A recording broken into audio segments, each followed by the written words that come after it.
Hello students, कैसे हैं आप लोग। होप कि आप सभी बहुत अच्छे होंगे।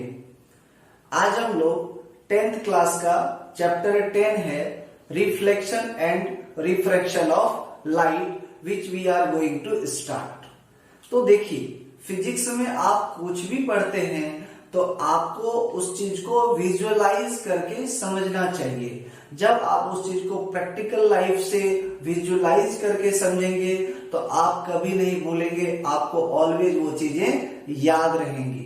ठीक, तो जैसे अपन लिख रहे हैं, चैप्टर का नाम है reflection and refraction of light. Means light कोई चीज है जिसमें रिफ्लेक्शन और रिफ्रैक्शन होता है। मीन्स लाइट एक ऐसी चीज है जिसकी प्रॉपर्टी है रिफ्लेक्शन एंड रिफ्रैक्शन। तो सबसे पहली बात हमें क्या जानना चाहिए कि लाइट क्या है और लाइट की प्रॉपर्टीज क्या है। लाइट एक एनर्जी है जिसकी वजह से हम किसी भी चीज को देख पाते हैं।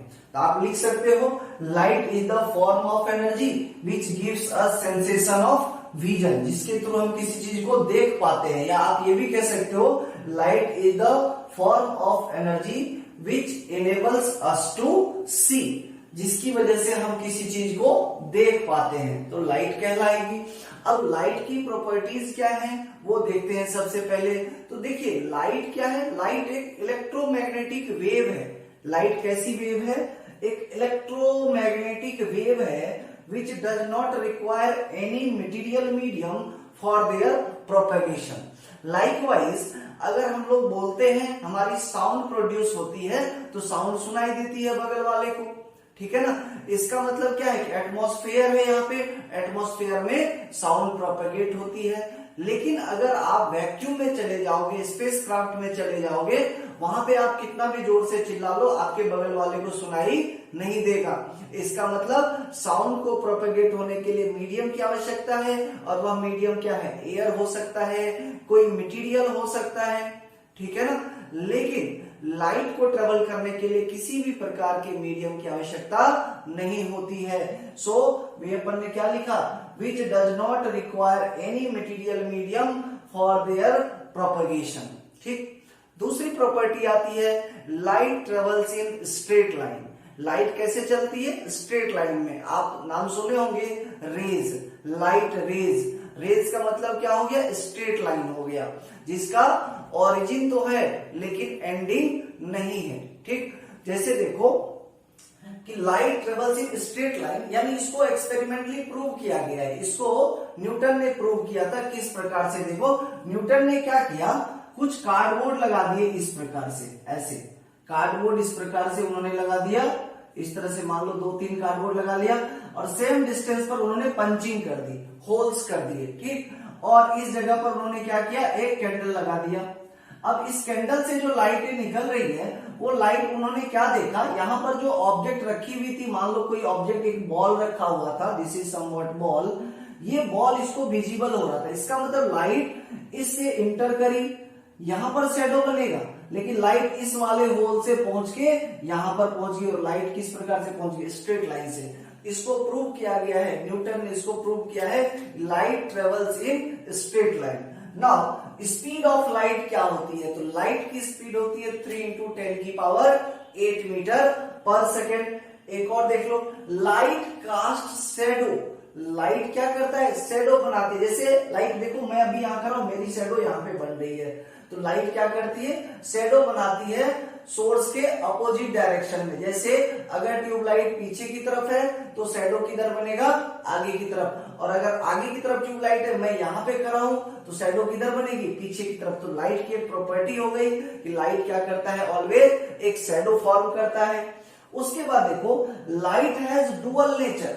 लाइट के पास दो प्रकार की नेचर होती है, एक होता है पार्टिकल नेचर और दूसरा होता है वेव नेचर।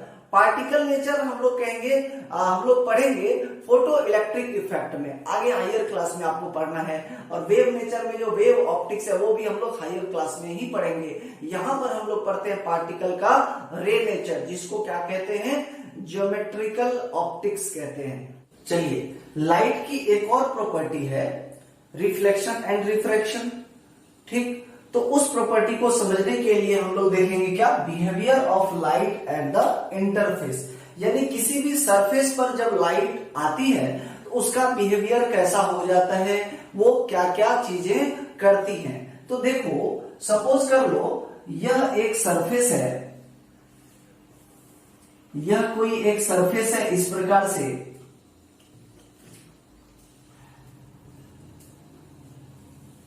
और इस सरफेस पर लाइट फॉल हो रही है। अगर सपोज करो कि इस लाइट सरफेस पर लाइट ऐसे फॉल होगी तो इसको कहेंगे इंसिडेंट लाइट। और आपको पता है लाइट कैसे चलती है, स्ट्रेट लाइन में। एक स्ट्रेट लाइन आई मीन्स ये क्या आ गई, लाइट आ गई। जो लाइट इस सरफेस पर इंसिडेंस होती है, ये लाइट, आने वाली लाइट की जो एनर्जी है वो 3 पार्ट में डिवाइड हो जाता है। वन इज, कुछ पार्ट इसका क्या होता, रिफ्लेक्ट हो जाता, इसको बोलते हैं रिफ्लेक्शन। कुछ पार्ट इसके अंदर ही एब्जॉर्ब हो जाता है, ठीक है ना। और कुछ पार्ट क्या होती है इसकी, बाहर की तरफ ऐसे निकल जाती है। तो इसको कहेंगे क्या, incident light. Incident light energy, actually light तो एनर्जी है, यानी इंसिडेंस की एनर्जी 3 पार्ट में बट गई। कुछ तो क्या हो गई, रिफ्लेक्शन में चली गई, इसको क्या कहेंगे, रिफ्लेक्टेड एनर्जी। रिफ्लेक्टेड एनर्जी, इसको क्या कहेंगे, ट्रांसमिटेड एनर्जी, क्योंकि ये तो बाहर निकल गई, ट्रांसमिट हो गई, तो अपन इसको क्या कहेंगे, ट्रांसमिटेड एनर्जी। कुछ एनर्जी इसके अंदर ही रह जाती है। जैसे आप देखते हो कि ऑब्जेक्ट को अपन रखते हैं, जैसे मान लो आप कपड़े सुखाते हो धूप में, कपड़े सुखाते हो धूप में, तो क्या होता है कि कपड़े से लाइट रिफ्लेक्ट भी होता है, पास भी कर जाती है, और कुछ लाइट एब्जॉर्ब भी हो जाती है। उस एब्जॉर्प्शन की वजह से कपड़े सूख जाते हैं, ठीक है ना। तो अपन इसको क्या कहेंगे, कुछ पार्ट एनर्जी की क्या हो गई, एब्जॉर्ब हो गई, अपन क्या कहेंगे, energy of absorption. Energy of absorption, ठीक है ना। अब देखो, यानी ये जो इंसिडेंट एनर्जी थी ये तो 3 पार्ट में बट गई ना, ये टोटल मिलकर के 100% हो जाती है। अब चलिए रिफ्लेक्शन क्या होता है, तो ये जो रिफ्लेक्टेड रे है ना, इसी को बोलते हैं हम लोग रिफ्लेक्शन होना। यानी लाइट रे आई, जिस मीडियम से आई थी उसी मीडियम में वापस चली गई, और जब लाइट रे इसको पास कर जाएगी तो इस चीज को हम क्या कहते हैं, यहां तो लिखा अपन ने ट्रांसमिटेड, लेकिन एक्चुअल में इसी को क्या बोलते हैं, रिफ्रैक्शन बोलते हैं, ठीक है ना। और इसको क्या बोलते हैं, रिफ्लेक्शन। तो चलिए अब हम लोग देखेंगे कि रिफ्लेक्शन का मतलब क्या होता है, इसकी डेफिनेशन लिख लेते हैं। Reflection of light, reflection of light, reflection का मतलब होता है बाउंसिंग बैक होना, यानी अपन क्या बोलेंगे, bouncing back of light, bouncing back of light in the same medium. जिधर से आई थी लाइट उधर को ही चली गई, उसको क्रॉस नहीं करी, उसको पार नहीं करी, ठीक है ना। तो bouncing back of light in the same medium is called reflection of light. आइए अब रिफ्लेक्शन ऑफ लाइट को समझते भी हैं। क्या होता है, अगर सपोज कर लो ये कोई सरफेस है, ठीक है ना, या आप सपोज कर लो this is a plane mirror, यह क्या है, एक प्लेन मिरर है और पीछे से पॉलिश्ड किया हुआ है। तो जो इसका सरफेस होगा, रिफ्लेक्टिंग सरफेस, वो ऊपर होगा, जिधर से अपन फेस देखते हैं वो ये वाला पोर्शन है, जो पीछे का पोर्शन है उसको ये जो है इसको बोलते हैं अपन क्या, पॉलिश्ड सरफेस। ये क्या है, polished surface, this is polished surface. अब देखो इस मिरर पे अगर लाइट रे आएगी तो सपोज करो लाइट रे ऐसे आई होगी स्ट्रेट लाइन में, ये इंसिडेंस की लाइट हो गई। और आपने देखा है मिरर के पीछे लाइट नहीं जाती है, क्योंकि यहाँ पर सरफेस कैसा होता है, पॉलिश्ड सरफेस होता है, ओपेक सरफेस होता है। ओपेक होना मीन्स पॉलिश्ड होना, ठीक है ना, पॉलिश्ड सरफेस, और इसी को अपन एक और नाम से जान सकते हैं, ओपेक, ठीक। और ये इंसिडेंट लाइट आ गई, ये इंसिडेंट लाइट क्या होगी, इस तरह से रिफ्लेक्ट हो जाएगी, ठीक। और जिस पॉइंट पर ऐसा होता है इसको बोलते हैं पॉइंट ऑफ इंसिडेंस।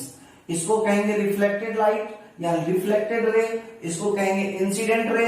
एंड इस वाली लाइन को बोलते हैं नॉर्मल। इस वाली लाइन को क्या बोलते हैं? नॉर्मल। नॉर्मल का मतलब क्या हो गया? मिरर के ऊपर या फिर सरफेस के ऊपर परपेंडिकुलर हो गई। ये इंसिडेंट लाइट थी। इंसिडेंट लाइट एंगल जितना बनाएगी नॉर्मल के साथ, इसे क्या कहते हैं? Angle of incidence.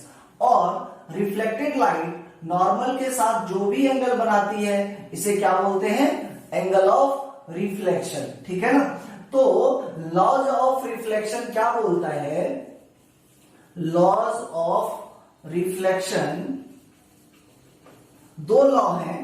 पहला है कि angle of incidence is equal to angle of incidence, इसको बोलते क्या? इंसिडेंस का एंगल। और आर को क्या बोलते? Angle of reflection. तो angle of incidence is equal to angle of reflection, यानी इंसिडेंस का angle, angle I is equal to angle R. This is the symbol of angle, ठीक है ना। अगर ये 30 डिग्री का है तो ये भी 30 डिग्री होगा, ये 45 तो ये भी 45 होगा, ठीक है। सेकेंड थिंग इज, एक और लॉ है क्या? Incident ray, reflected ray and normal drawn to the surface of incidence all laying in the same plane.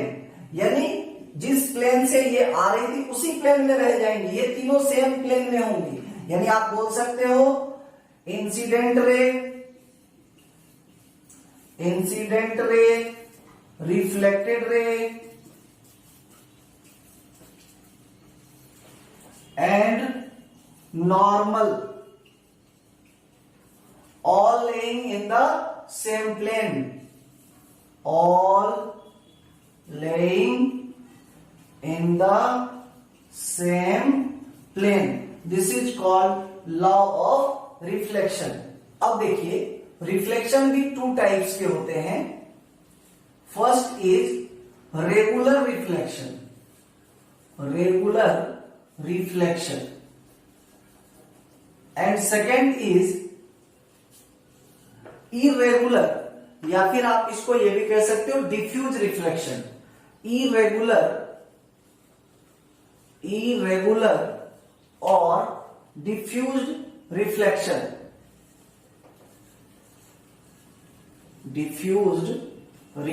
देखिए दोनों में डिफरेंस क्या है, इसको अच्छे से समझते हैं। रेगुलर रिफ्लेक्शन में क्या होता है? अगर ये मान लो एक प्लेन मिरर है और इस मिरर का पीछे वाला सरफेस पॉलिश्ड है, यानी पॉलिश्ड बोल सकते हैं या फिर आप क्या बोल सकते हैं? ओपेक सरफेस है, ठीक है ना। इसको हम लोग ऑप्टिकली प्लेन सरफेस भी बोलते हैं क्योंकि ये हाईली स्मूथ होता है, ठीक। अगर मान लो कोई सोर्स है, उस सोर्स से अगर लाइट रे इस मिरर पे इंसिडेंस करेगी तो लाइट रे एक स्ट्रेट लाइन में आएगी, इस तरह से ऐसे आएगी। इस तरह से मान लो हमने 3 रे दिखा दिया, आप 5 दिखा दो, कोई प्रॉब्लम नहीं। अब ये लाइट रेज जब इस पर आएगी तो जितने एंगल से ये वाली रे आई है उतने ही एंगल से ये रिफ्लेक्ट होगी, ये वाली जितने एंगल से आई है उतने एंगल से रिफ्लेक्ट होगी, इसके साथ भी यही होना है। तो एज ए रिजल्ट क्या होगा? ये वाला तो ऐसे चला गया, ये वाला ऐसे चला जाएगा और ये वाला ऐसे चला जाएगा। आपको यहां पर क्या दिखता है? एक रेगुलर पैटर्न दिखता है रिफ्लेक्टेड रे और इंसिडेंट रे का, ठीक है ना। यानी इसमें होता क्या है कि अगर सपोज करो ये वाली लाइट किसी यहां पर हमने एक कैंडल जलाई थी, इस कैंडल से अगर आ रही थी तो हमको इसके अंदर वो कैंडल दिख जाएगी, इस मिरर के अंदर हमको कैंडल दिख जाएगी। यानी हमको क्या दिख गई?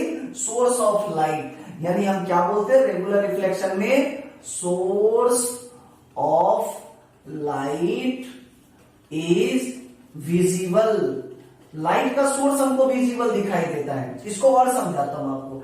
जब आप घर में मिरर के सामने खड़े होते हो और घर में लाइट जल रही होती है, साइड में ट्यूबलाइट जल रही होती है, तो उस मिरर में आपका फेस दिखता है, ट्यूबलाइट नहीं दिखता।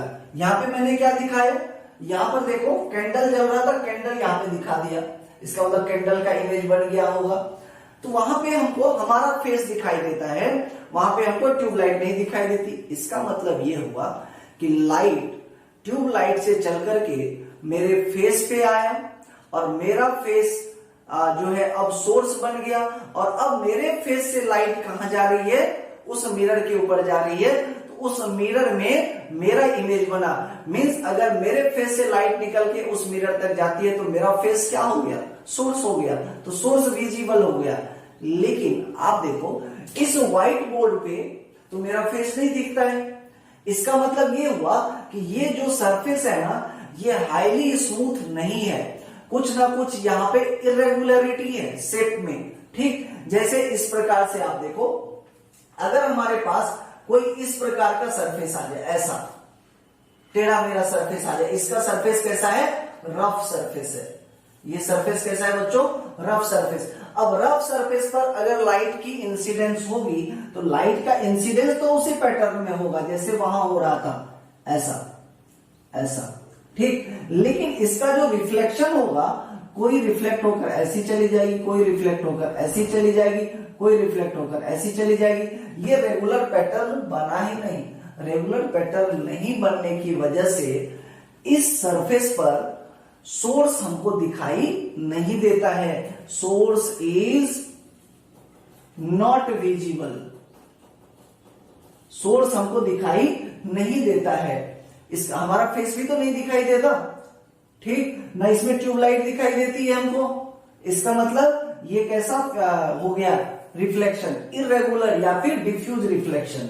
यानी एग्जैक्टली इसमें अगर मान लीजिए यहाँ पे था ये ट्यूबलाइट जहां से रोशनी आ रही थी, या फिर ये कैंडल, तो ये कैंडल की इमेज इधर बनेगी नहीं, ठीक है ना। यहाँ पे कैंडल हमको दिखेगा ही नहीं इस सरफेस पर, हमको तो सरफेस पर ये लिखी हुई चीज दिखाई दे रही है।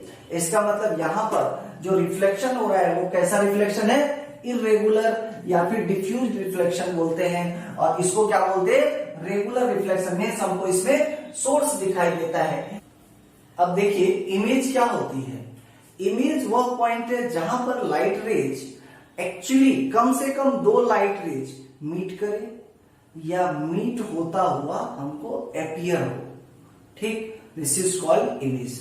तो जब एक्चुअल में मीट होंगे लाइट रेज तो उसे क्या कहेंगे हम लोग, रियल इमेज का बनना, एक्चुअल में मीट होता है। और अगर हमको अपीयर होगा मीट होते हुए उसको क्या कहेंगे, virtual image. Real image are always inverted, जबकि वर्चुअल इमेज कैसे होते हैं, ऑलवेज इरेक्ट होते हैं, सीधे होते हैं। ये एक सरफेस है, इस सरफेस पर इस जगह पर एक मिरर रखी हुई है, प्लेन मिरर है, और इसका ये पीछे वाला पार्ट देखो पॉलिश किया हुआ है, ठीक। अगर कोई ऑब्जेक्ट या फिर आप ये समझ लो कि कोई एक बंदा यहाँ पे खड़ा है, अगर कोई बंदा यहाँ पे खड़ा है इस तरह से, तो इस बंदे का इमेज इसके अंदर बनेगा। और इस बंदे का इमेज बनने के लिए इस बंदे से कम हमको दो लाइट रेज चलानी पड़ेगी। एक लाइट रेज सपोज कर लो ऐसा चली स्ट्रेट लाइन में, और जो लाइट रेज स्ट्रेट लाइन में चलती है वो ऐसे ही रिफ्लेक्ट हो जाती है, यानी वो ऐसे वापिस आ जाएगी, ठीक। और जो लाइट रे इस प्रकार से यहां पे आएगी वो इस जगह से रिफ्लेक्ट हो जाएगी, ठीक।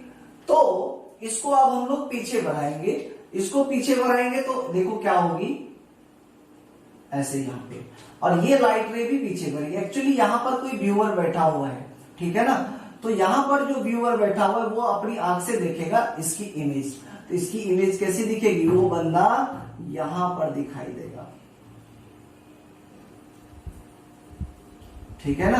अब देखो जैसा ये बंदा खड़ा था इस इमेज में भी खड़ा ही दिख रहा है, ठीक है ना। हम क्या कहेंगे, इसमें जो इमेज बनते हैं, इमेज फॉर्म आर वर्चुअल